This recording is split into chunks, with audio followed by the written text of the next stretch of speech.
Subscription کے button کو دبائیے اور ساتھ بیل آئیکن پر کلک کیجیے تاکہ آپ کو تمام ویڈیو فوراً مل سکیں۔ اس ویڈیو پسند آنے کی صورت میں اسے لائک، کمنٹ اور شیئر کرنا مت بھولیں۔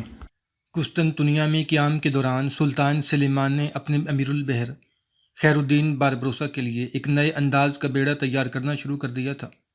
وہ جانتا تھا کہ چارلس کے حملہ آور ہونے کی وجہ سے خیر الدین باربروسا کے جہازوں کو نقصان پہنچا ہے، لہذا سلطان سلیمان فی الفور اس کی تلافی کرنا چاہتا تھا۔ پہلے اس نے حکم دیا کہ 140 جہازوں کا بیڑا خیر الدین باربروسا کے لیے تیار کیا جائے، اور یہ بھی حکم دیا کہ جہاز ایسے تیار کیے جائیں جن کے ذریعے کسی لشکر کو سمندر پار کرا کر حملہ آور ہونے کے قابل کیا جا سکے۔ جب یہ بیڑا تیار ہونے لگا تب یورپ کے جاسوسوں نے ترکوں کے اس بیڑے کی تیاری کی خبریں اسپین، آسٹریا، وینس اور فرانس تک پہنچا دی تھیں، اور سب کو خبر ہو گئی تھی کہ ترکوں کا سلطان ایک بہت بڑا بحری بیڑا تیار کر رہا ہے۔ اس بحری بیڑے کی تیاری کی وجہ سے یورپ کے اندر افواہیں پھیلنے لگیں کہ دیکھیں اب مسلمانوں کا سلطان سلیمان اس بحری بیڑے کی تیاری کے بعد اپنے لشکر سے کن علاقوں کو اپنا ہدف بناتا ہے۔ یوں خیر الدین باربروسا اور اس کے سارے ساتھیوں کی نگرانی میں جہازوں کی تیاری کا کام شروع ہو گیا تھا۔ اسلحہ خانے کی گودیوں میں دن رات مشلیں روشن رہتیں اور اسلحہ تیار کیا جانے لگا۔ باربروسا، ترغوت، حسن کروسو اور دوسرے سالار رات رات بھر جاگ کر اس کام کی نگرانی کرتے۔ جہازوں کے لیے لمبی اور بڑی بڑی توپیں تیار کی جانے لگی تھیں، جن کے متعلق کہا جاتا ہے کہ ان کا قطر 2 ہاتھ کے لگ بھگ تھا۔ اس کے علاوہ ان بحری جہازوں کے اندر کام کرنے کے لیے سلطان سلیمان نے عربوں اور ترکوں کو بھرتی کرتے ہوئے ان کی تربیت کا کام بھی شروع کر دیا تھا۔ انہی دنوں سمندر کے اندر ایک اور حادثہ اٹھ کھڑا ہوا، اور وہ یہ کہ مصر سے اناج کے بھرے ہوئے کچھ جہاز قسطنطنیہ کا رخ کر رہے تھے۔ یہ جہاز مسلمانوں کے تھے، اور قسطنطنیہ میں یہ خبر پہنچی کہ اسپین کے بادشاہ چارلس کا امیر البحر دوریا ان جہازوں پر حملہ آور ہو کر ان جہازوں پر قبضہ کرنے کی کوشش کرے گا۔ سرما اب ختم ہو چکا تھا اور بہار کا موسم آ گیا تھا۔ جب دوریا کے اناج کے جہازوں پر حملہ آور ہونے کی خبر قسطنطنیہ پہنچی تب خیر الدین باربروسا ترغوت اور اس کے ساتھیوں پر جنون سا سوار ہو گیا تھا، اس لیے کہ گزشتہ کئی ماہ سے قسطنطنیہ کے اندر رہتے ہوئے جامد زندگی بسر کر رہے تھے، اور ایسی زندگی کو وہ پسند نہیں کرتے تھے۔ وہ ملاح تھے، سمندر کا کھنگالنا ان کا پیشہ تھا۔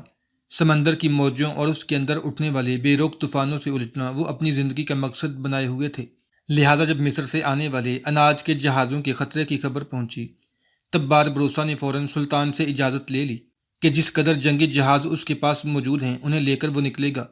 نہ صرف اناج سے بھرے اپنے جہازوں کو حفاظت کے ساتھ قسطنطنیہ لائے گا، بلکہ ہسپانیہ کے امیر البحر دوریا کو بھی شکست دے کر مار بھگائے گا۔ سلطان سلیمان نے اس سے اتفاق کیا اور خیر الدین باربروسا اور اس کے سارے سالاروں کو اس مہم پر جانے کی اجازت دی تھی۔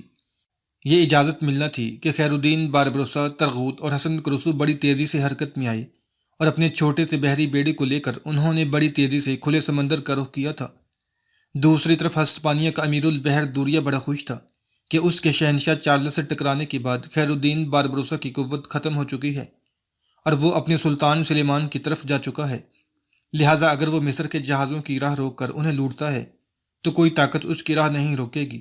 انہی خیالات کو اپنے ذہن میں جنم دیتے ہوئے بڑی تیزی سے اس ہمت کا رخ کر رہا تھا جس طرف سے قسطنطنیہ کا اناج لے کر جہاز مصر کی طرف سے آ رہے تھے۔ اچانک ایک جگہ سمندر کے اندر ہسپانیہ کے امیر البحر دوریا نے اپنے بحری بیڑے کو روک دیا، اس لیے کہ اب سمندر میں جنوب کی سمت اناج سے بھرے ہوئے جہاز آتے دکھائی دینے لگے تھے۔ اس موقع پر دوریا کے چہرے پر گہری مسکراہٹ نمودار ہوئی تھی۔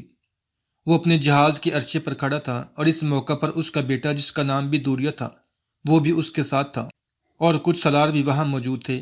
ان سب کو مخاطب کرتے ہوئے دوریا کہنے لگا، میں سمجھتا ہوں کہ یہ میری زندگی کی سب سے بڑی اور کامیاب مہم ہوگی جب میں ان سارے جہازوں پر قبضہ کر کے اور انہیں آگے آگے ہانکتا ہوا ہسپانیہ کی بادشاہ چارلس کے پاس لے جاؤں گا۔ یاد رکھنا، میری اس کارروائی سے اس کی نگاہوں میں نہ صرف یہ کہ میرا وقار پہلے سے کئی گنا بڑھ جائے گا، بلکہ وہ مجھے اور تم لوگوں کو ایسے انعامات سے بھی نوازے گا کہ تم لوگ عمر بھر کے لیے اپنی زندگی کی تگودو سے آزاد ہو جاؤ گے۔ دوریا جب خاموش ہوا تو اس کا بیٹا اپنے باپ کو مخاطب کر کے کہنے لگا، اے میرے باپ، میں سمجھتا ہوں آپ تو اپنی زندگی میں ایسی بہت سی مہمیں سر کر چکے ہیں، لیکن یہ میری زندگی کی پہلی اور سب سے بڑی مہم ہوگی۔ یہاں تک کہتے کہتے دوریا کے بیٹے کو رک جانا پڑا، اس لیے کہ ان کا ایک اور سالار بول اٹھا، اگر ہم مصر کی طرف سے آنے والے اناج بھرے ان جہازوں کو ہسپانیہ کی طرف لے جانے میں کامیاب ہو گئے تو میں سمجھتا ہوں کہ سمندر کے اندر اب تک یہ ہماری سب سے بڑی کامیابی ہوگی، اس لیے کہ اس سے پہلے سمندر کی جس مہم میں بھی ہم نے حصہ لیا اور کامیابی حاصل کرنے کی کوشش کی، خیر الدین باربروسا، ترغوت اور حسن کروسو ان کے ساتھی ہمارے آڑے آئے اور ہماری جھولی میں گرتی فتح کو اچانک وہ شکست میں بدل دینے میں کامیاب ہو جاتے ہیں۔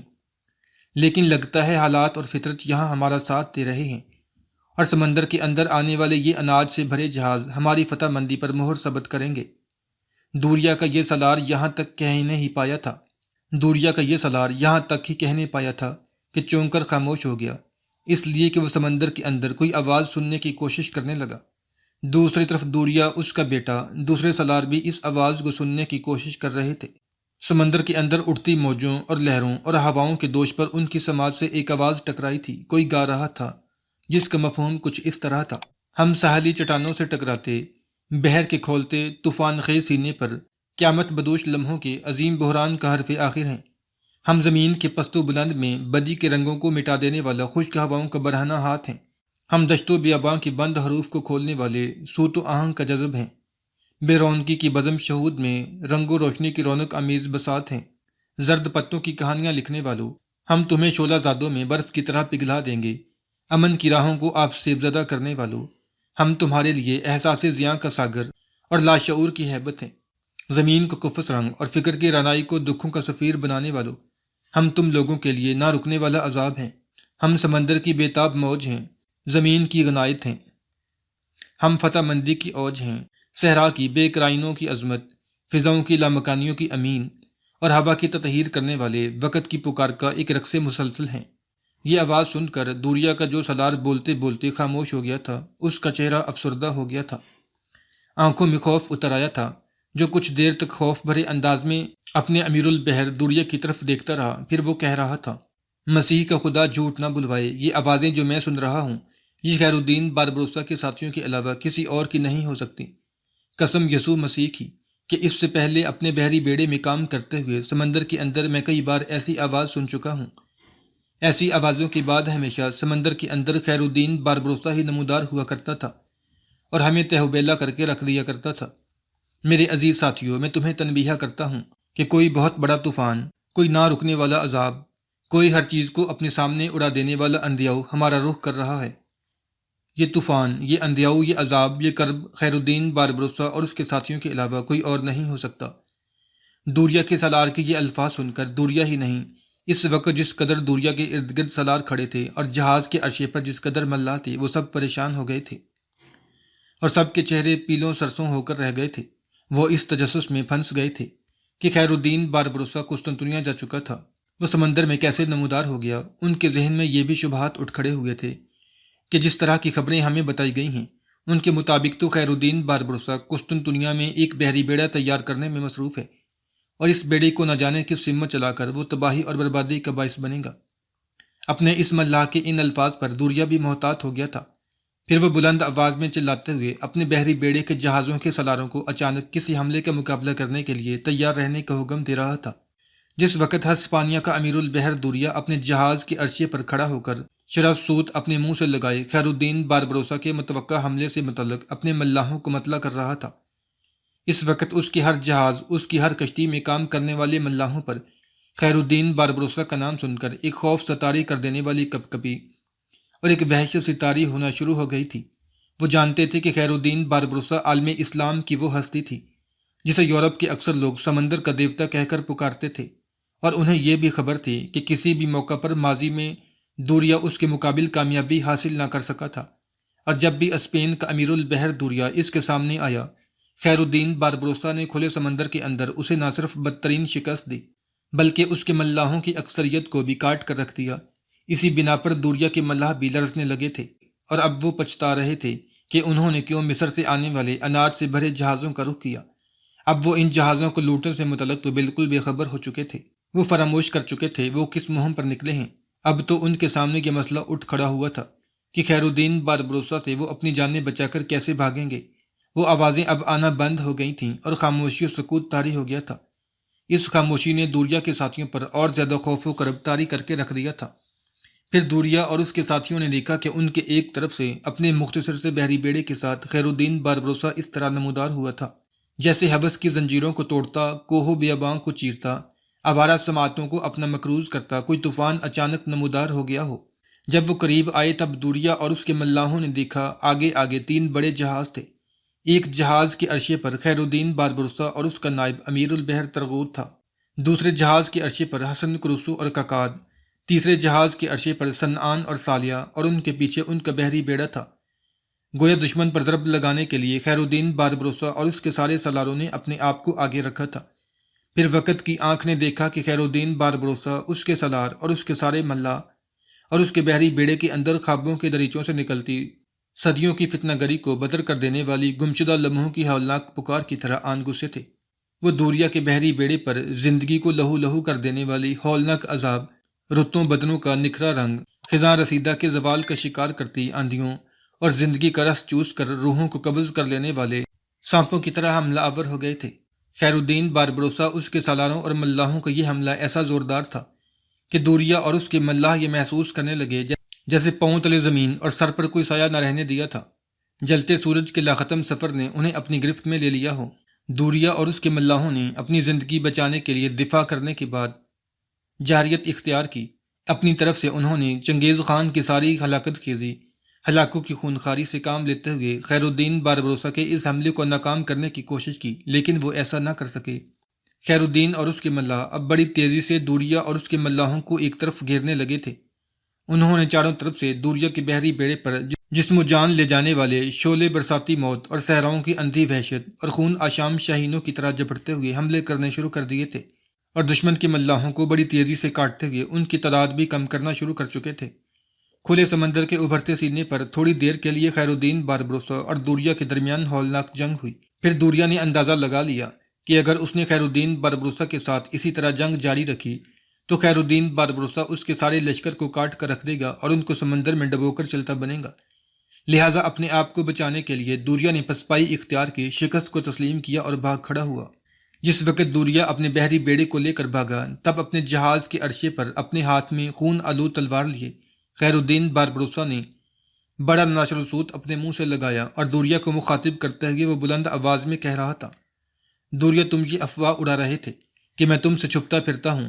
دیکھو، میں تم سے چھپتا پھرتا ہوں یا تم میرے آگے بھاگتے ہو؟ دوریا، میری ایک بات یاد رکھنا، ان قریب وہ وقت آنے والا ہے کہ یہ سمندر میرے بائیں ہاتھ کی مٹھی میں اور تمہارا اٹلی میرے دائیں ہاتھ کی مٹھی میں ہوگا، اور میں ان سب کو ہلا اور لرزا کر رکھ دوں گا۔ بہرحال دوریا شکست کھا کر بھاگ گیا، جبکہ خیر الدین باربروسا اناج لے کر آنے والے جہازوں کی طرف بڑھا اور انہیں اپنی حفاظت میں اپنے ساتھ لے کر قسطنطنیہ کا رخ کر رہا تھا۔ شلبی قبیلے کا سردار سلب بن حلوان لیونش کی حویلی میں داخل ہوا تھا۔ صحن سے گزرنے کے بعد جب دیوان خانہ میں داخل ہوا تب وہاں اس وقت لیونش اکیلا بیٹھا ہوا تھا۔ سلب بن حلوان کو دیکھتے ہی لیونش اپنی جگہ پر اٹھ کھڑا ہوا۔ اس کی حالت سے لگتا تھا جیسے وہ بڑی بے چینی اور بڑی بے تابی سے سلب بن حلوان ہی کا انتظار کر رہا ہو۔ سلب بن حلوان جب دیوان خانہ میں داخل ہوا تو لیونش نے آگے بڑھ کر بڑے پرجوش انداز میں اس سے مصافحہ کیا۔ دونوں جب نشستوں پر بیٹھ گئے تب استفہامیہ سے انداز میں سلب بن حلوان نے لیونش کی طرف دیکھتے ہوئے گفتگو کا آغاز کیا: کیا آپ نے مجھے بلایا ہے؟ لیونش نے سوچ بچار کے انداز میں پہلے اسبات میں گردن ہلائی، پھر کمرے میں اس کی آواز گونجی تھی: ابن حلوان، یقیناً میں نے تمہیں بلایا ہے، اور بلایا بھی ایک انتہائی اہم موضوع پر غور کرنے کے لیے، موضوع بھی ایسا ہے کہ جس کے چاروں طرف خطرے ہیں، اور اگر ہم نے اس طریقے سے اس سے نمٹنے کی کوشش نہ کی تو نہ صرف میں خطرات میں پھنس جاؤں گا بلکہ تم بھی چاروں طرف سے اندیشوں میں گر سکتے ہو۔ جب تک لیونش بولتا رہا، فکر مندی اور تحیر خیز سے انداز میں سلب بن حلوان اس کی طرف دیکھتا رہا۔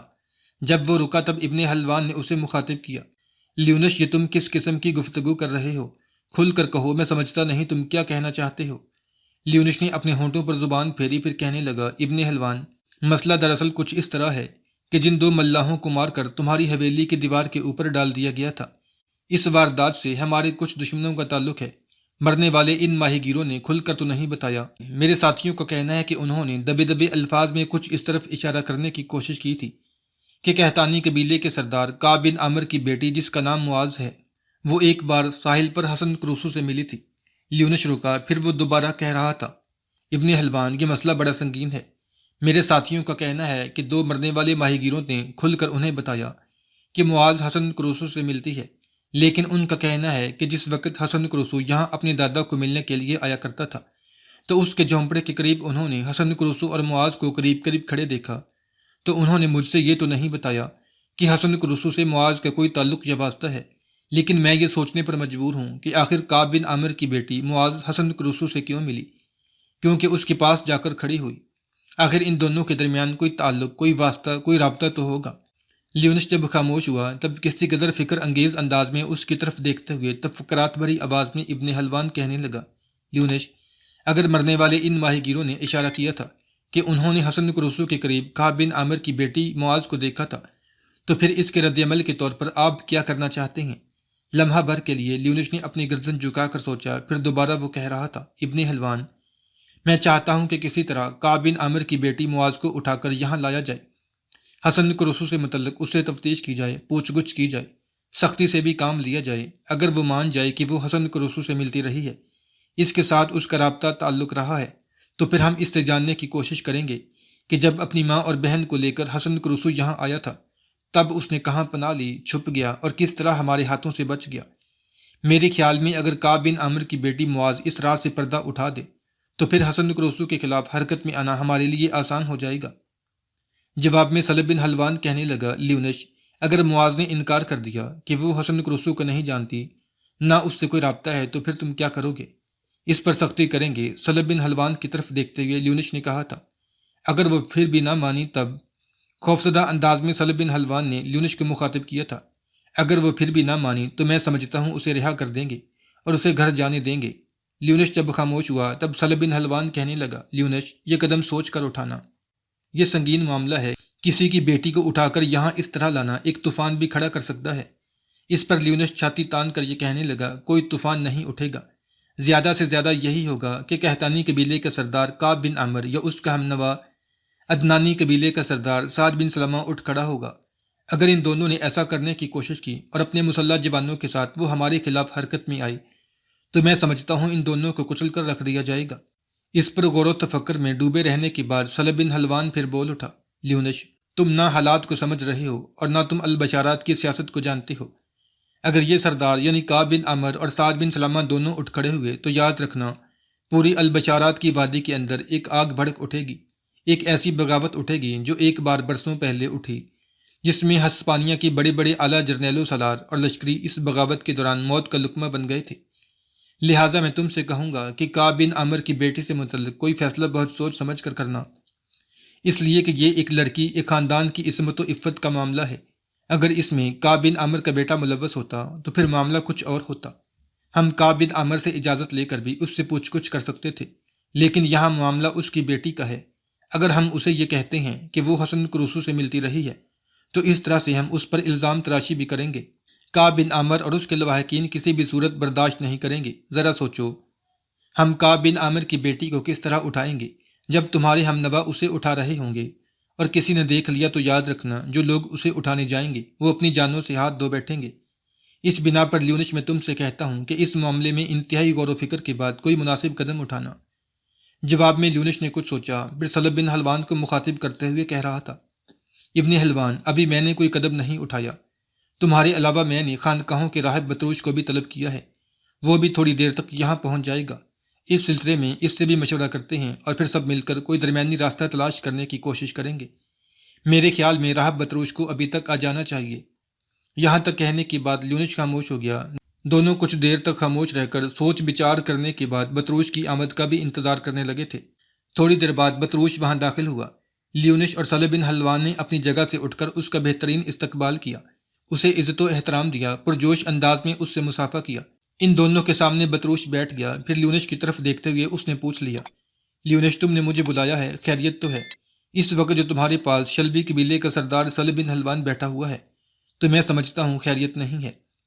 جواب میں لیونش مسکرایا اور ہونٹوں پر اس نے زبان پھیری، اور اس سے پہلے اس کے اور سلب بن حلوان کے درمیان جو گفتگو ہوئی تھی تفصیل کے ساتھ وہ اس نے بطروش سے کہہ دی تھی۔